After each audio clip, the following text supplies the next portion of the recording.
Bharatiya Janata party Telangana రాష్ట్ర శాఖ ఎట్లయినా పార్లమెంట్ ఎన్నికల్లో కనీసము 10 సీట్లు కైవసం చేసుకోవాలనే వ్యూహంతో 12 లక్ష్యంగా పెట్టుకున్న 10కి తగ్గకుండా గెలవాలనే సంకల్పంతో వ్యూహ రచన చేస్తూ అడుగులు ముందుకేస్తూ ఉంది.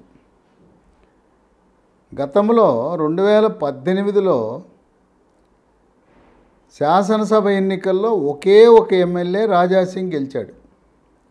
అప్పుడు ఓట్ల శాతము కేవలం 6% శాసనసభ ఎన్నికల్లో. 4 నెలల తర్వాత జరిగిన లోక్సభ ఎన్నికల్లో ఓట్ల శాతము 6 నుంచి 20% పెరిగింది. ఒక అసెంబ్లీనే గెలిచిన బీజేపీ తన ప్రభావాన్ని 4 లోక్సభలు గెలిచే విధంగా 28 శాసనసభ స్థానాలను ప్రభావితం చేసి 4 లోక్సభలో ప్రవేశించారు. మొన్న 2023 నవంబర్ 30న జరిగిన ఎన్నికల్లో భారతీయ జనతా పార్టీకి 14% ఓట్లు వచ్చినాయి. 14% ఓట్లు వచ్చినాయి కనుక లోక్సభ ఎన్నికలలో ఆ ఓట్ల శాతాన్ని 35%కి పెంచుకునే విధంగా అడుగులు వేస్తూ ఉంది. ఇప్పుడు భారతీయ జనతా పార్టీకి కలిసి వచ్చే అంశం ఏంటంటే, అయోధ్యలో జనవరి 22న బాలరాముని యొక్క ప్రాణప్రతిష్ఠ ప్రధానమంత్రి మోదీ చేతుల మీదుగా జరుగుతూ ఉంది. ఇది దేశంలో 500 సంవత్సరాల తరువాత రాముడు తన స్వగృహానికి వెళ్తున్నాడు. ఇప్పటి వరకు రాముడు ఎక్కడో తాత్కాలిక గృహంలో తన సొంత నివాసము లేక ఇన్ని రోజులు వేచి చూచిన రాముడు భారతదేశ ప్రజలు 500 సంవత్సరాల తర్వాత ఒక శాశ్వత గృహాన్ని, మందిరాన్ని నిర్మించి ప్రాణప్రతిష్ఠ చేయటం ద్వారా అది భారతీయ జనతా పార్టీకి కేవలం తెలంగాణ రాష్ట్రమే కాదు, ఆంధ్రప్రదేశ్ రాష్ట్రంలో కూడా కలిసి వచ్చే అంశం.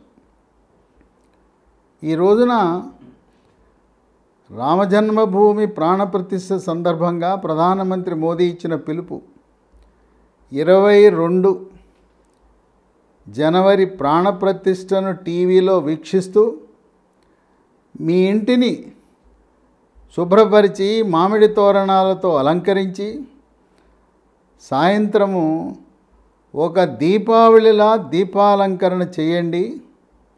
ఇంటికి శోభను తీసుకురండి, దేశానికి శోభను తీసుకురండి. కులాలకు మతాలకు అతీతంగా ప్రతి భారతీయ పౌరుడు మనం భారతదేశం గర్వకారణమైన అయోధ్యలో బాలరాముడు యొక్క ప్రాణప్రతిష్ఠను ఒక ప్రతిష్టాత్మకంగా తీసుకుని ప్రతి ఒక్క పౌరుడు సహకరించమని పిలిపించారు. ఆ సందర్భంగా 23 జనవరి నుంచి 100 రోజుల పాటు అయోధ్యకు ప్రతిరోజు 1000 రైళ్లు, దేశంలో నలుమూలల నుంచి 1000 రైళ్లు, ప్రత్యేక రైళ్లు ఏర్పాటు చేశారు. దాంట్లో భాగంగా తెలంగాణ రాష్ట్రం నుంచి 23 జనవరి 32 రైళ్లను, ప్రత్యేక రైళ్లను 100 రోజుల పాటు నడిపే విధంగా కేంద్ర ప్రభుత్వం రైల్వే శాఖ ఏర్పాటు చేసింది. ఈ విధంగా భారతదేశంలో ఎక్కడ చూసినా అన్ని గ్రామాలలో, అన్ని పట్టణాల్లో, అన్ని రాష్ట్రాల్లో జై శ్రీరామ్ అని నినాదము మారుమోగుతున్న తరుణంలో అది భారతీయ జనతా పార్టీకి పరోక్షంగా కలిసొచ్చే అంశం. దీన్ని భారతీయ జనతా పార్టీ మరొక బృహత్తర కార్యక్రమాన్ని చేపట్టింది.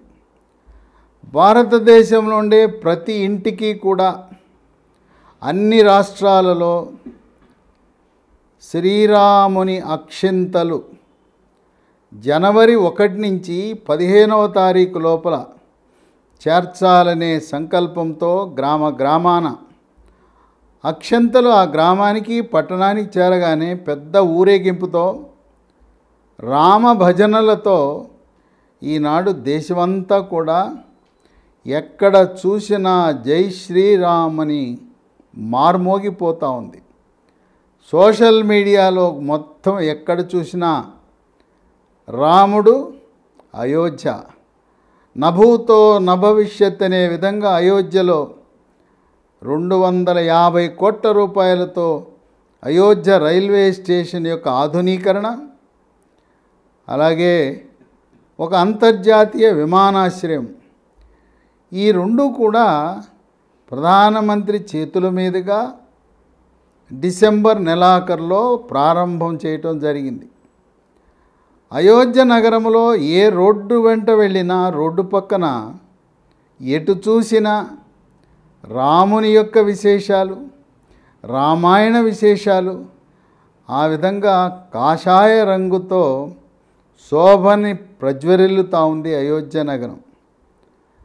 ఇవన్నీ కూడా దేశవ్యాప్తంగా ఉత్తర భారతంలోనే కాకుండా దక్షిణ భారతంలో కూడా భారతీయ జనతా పార్టీ ఎన్నికల్లో కొంతవరకు దీన్ని లాభపడే అవకాశం ఉంది. ప్రజలంతా జై శ్రీరామ్ అనే ఆ రాముని భక్తిలో మునిగిన సమయంలో ఒక నెల ముందు రోజులుగా ఎన్నికల నోటిఫికేషన్ ఇచ్చి